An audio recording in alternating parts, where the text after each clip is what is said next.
नमस्कार, स्वागत है आपका मेरा यूट्यूब चैनल लर्निंग जीएस वाला पे। जय हिंद, जय भारत दोस्तों।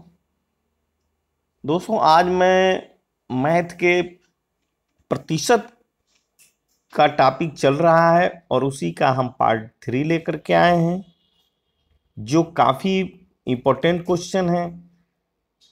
एग्जाम में ऐसे ही प्रश्न आपको देखने को मिल जाते हैं। तो चलिए बिना समय गंवाए हम आज के सेशन के पहले प्रश्न की ओर चलते हैं। सामने स्क्रीन पर दिखाई पड़ रहा है आपको, मोहन का वेतन ₹3000 है। इसके वेतन में लगातार वृद्धि क्रमशः 16.2/3%, 14.2/7%, 12.1/2% का होता है। तो अब मोहन का वेतन कितना होगा? तो मोहन का वेतन ₹3000 है और 16.2/3, 14.2/7 और 12.1/2% की जो है क्रमशः वृद्धि होती है। तो ये 16.2/3, 14.2/7, 12.1/2% को हम अंश और हर भिन्न में निकाल लेते हैं। ये प्रतिशत में है, प्रतिशत से हम भिन्न में बनाते हैं। तो कैसे बनाते हैं वो बना लेंगे, बनाना आसान होगा। वैसे याद रख लेंगे तो ये कहीं भी 16.2/3, 14.2/7, 12.1/2 मिले तो बिना बनाए आप रख सकते हैं। लेकिन चलिए यहाँ बना करके हम दिखा देते हैं कि वो अंक कैसे आता है। तो 16.2/3% को हम भिन्न में बदलेंगे तो 16 × 48 = 50/3 हो जाता है और 50/3% लगा है, इसलिए ये 100 हो गया। 50 × 50, 50 दूनी 100, 3 दूना के 6, 1/6 होता है। 1/6 होता है, वृद्धि हो रहा है तो 6 में 1 की वृद्धि हो गया, 6 में 1 की वृद्धि हो गया तो कितना हो गया? 7/6। 14.2/7% है, 14 से 98, 200, 100/7 हो जाएगा, 100/7 हो जाएगा। प्रतिशत है, भिन्न में बदलना है, इसलिए गुणे 100 हो जाएगा। ये 100 कट गया तो 1/7 हुआ। 7 से बढ़कर 7 से ऊपर वाला बढ़ता है, इसलिए जो है वृद्धि को हम क्या करते हैं कि 7 में 1 बढ़ा है तो 8/7 कर देंगे। 12 से 1/2% है तो 12 दूनी के 24 से 25/2 हो जाएगा। प्रतिशत में है तो 25/2 गुणे 100 हो जाएगा। 25 चौके 100 तो 4 दूनी 8, 1/8 हो जाएगा। वृद्धि कितना का हुआ? 8 से 1 बढ़ा तो 9/8 हो जाएगा। तो ये भिन्न में बदल गया। अब इसी भिन्न को हम जो है बस मान रख देंगे और हमारा सवाल बन जाएगा। 1/6 तो 7/6, 8/7 और 9/8। चलिए देखिए कैसे हम बना लेते हैं इस सवाल को। तो ₹3000 है तो 3000 का कितना था? तो ये था 16.2/3%। इसका मान कितना आया था? तो 1/6 आया था और बढ़ करके ये 7 वृद्धि हुई थी, गुने ये 14.2/7 था, 14.2/7%। इसका मान हमारा 7/14 7 98, 14 7 98 और 2/100। तो इसका मान हमारा आया था 1/7। तो ये हो जाएगा 8/7। फिर था हमारा 12 से 1/2%, तो 12 दूनी के 24 से 25/2, 1/8 आया था। तो 1/8 आया था, 8 से 1 बढ़ा 9 हो गया तो 9/8 हो जाएगा। बस अब कटा देंगे। ये 7 से 7 कट गया, 8 से 8 कट गया,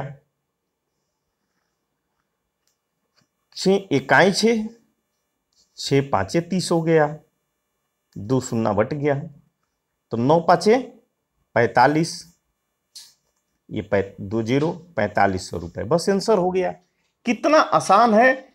आप बस इसको जो है भिन्न को जो है आप प्रतिशत को जो सही में है इसको भिन्न में बना लीजिए। जिस प्रकार से बताए हैं उस तरह से कहीं भी सवाल आपको मिल जाए आसान होगा।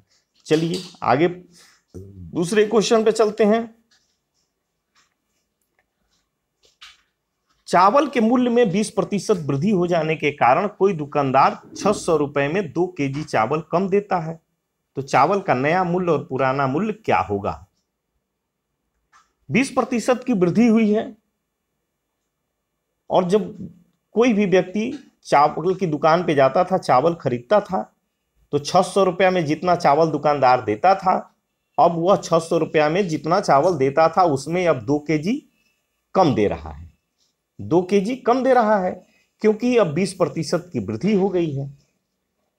तो 600 का 20%, 600 का 20%, 600 का 20% ये कट गया तो 6 दूनी के 12, यानी कि 120 रुपया यदि और देता खरीदने वाला तो दुकानदार पूरा चावल दे देता, लेकिन 120 रुपया अधिक मूल्य देता तब। इसका मतलब कि 2 केजी चावल का मूल्य जो है 120 रुपया है, तो 1 केजी चावल का मूल्य कितना हो जाएगा, तो 2 छके 12, 60 रुपये, 60 रुपये हो जाएगा। 1 केजी चावल का मूल्य कितना हो गया, 60 रुपया हो गया। ये हमारा जो है नया मूल्य हो गया, ये हमारा नया मूल्य हो गया। 600 का 20% बढ़ा था, यानी कि 120 रुपया में 2 केजी चावल दे रहा था, तो 120 रुपया कम देने से 2 केजी चावल कम दे रहा है, तो 1 केजी चावल का मूल्य 60 रुपया हो गया। इस नया मूल्य हमारा, वहीं जो पूछ रहा है चावल का नया मूल्य क्या होगा, तो 60 रुपया होगा। और पुराना मूल्य, अब बात किया जाए पुराना मूल्य का, तो पुराना मूल्य कितना हो जाएगा, तो पुराना मूल्य तो दिया नहीं है, तो x का कितना बढ़ा है, 120%, 20% बढ़ा है। और यह कितना बढ़ा है 1 केजी में, तो 60 रुपया बढ़ा है।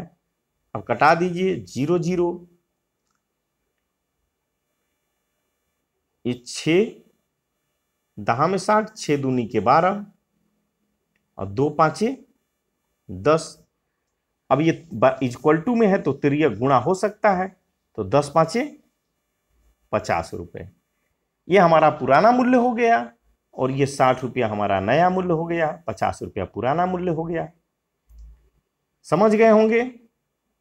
एक जो है शॉर्ट ट्रिक आपको बता देते हैं, यदि आप याद रखना चाहें तो नया मूल्य, नया मूल्य, नया मूल्य, नया मूल्य बराबर रुपए, रुपए,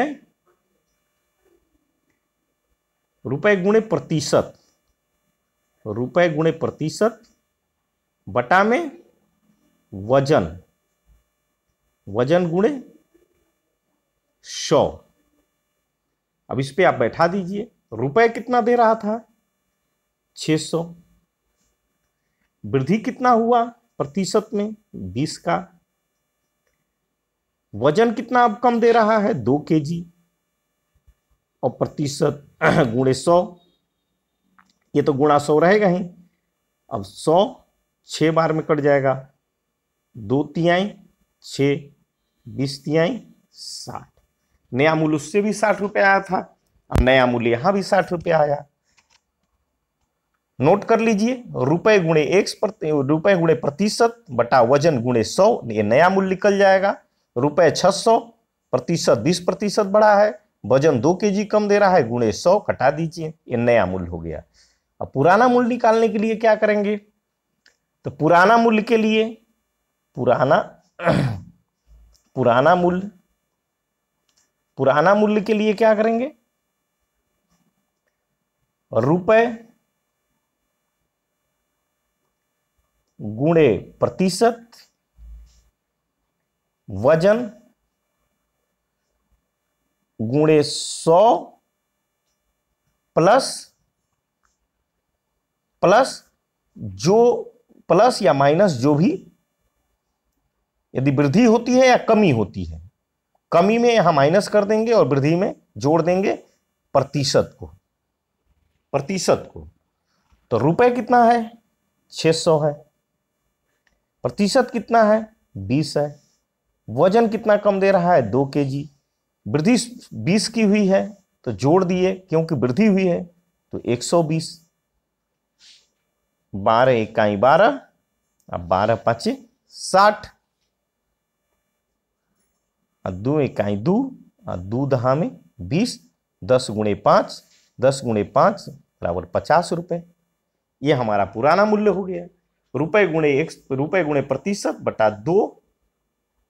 बटा 2 यानी कि वजन, 2 जो हम यहां लिखे हैं ये वजन है, इसका मतलब वजन गुणे 100 प्लस माइनस यानी कि वृद्धि माइनस कमी प्रतिशत, 600 गुणे 20, 2 kg वजन था, 20% की वृद्धि थी इसलिए उसे 120 हो गया, घटा दिए 50 रुपया हो गया। ये पुराना मूल्य हो गया। समझ गए होंगे। चलिए अगले क्वेश्चन पे चलते हैं। सपना को किसी परीक्षा में पास होने के लिए 50% अंक लाना आवश्यक है। सपना इस परीक्षा में 80 अंक लाती है और वह 70 अंक से फेल हो जाती है। तो परीक्षा का कुल अंक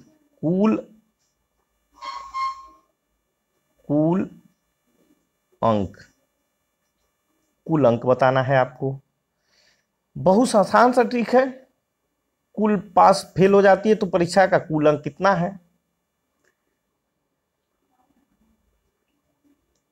50%,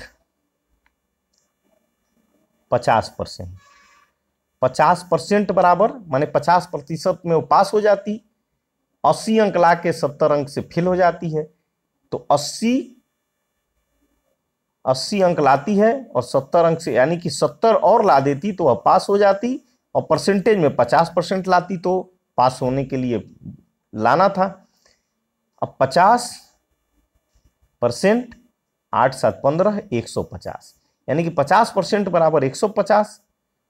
तो 1% बराबर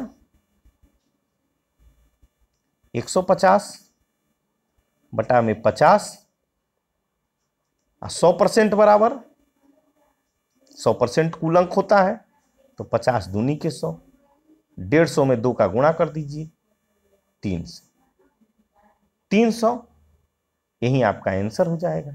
बस कितना आसान है। ध्यान दीजिए, पास होने के लिए 50% की जरूरत थी, जबकि वह 80 अंक लाई थी और 70 अंक से फेल हो गई थी। तो जोड़ दीजिए, अंक में ये है परसेंटेज में, तो इसका मतलब 150 अंक लाती तो 50% में पास हो जाती। अब 100% निकालना है तो 50% बराबर 150, तो 1% बराबर 150 बटा 50, और 100% बराबर यानी कि 100% गुणे 100 कर देंगे, कटा देंगे, आ जाएगा। कितना सा आसान है। ओके दोस्तों, तो आज का सेशन में आज इतना ही प्रश्न आपको दे रहे हैं। चलिए, वीडियो पसंद आया होगा तो लाइक कर दीजिएगा, यदि कोई दिक्कत होगा तो कमेंट करिएगा। ओके दोस्तों।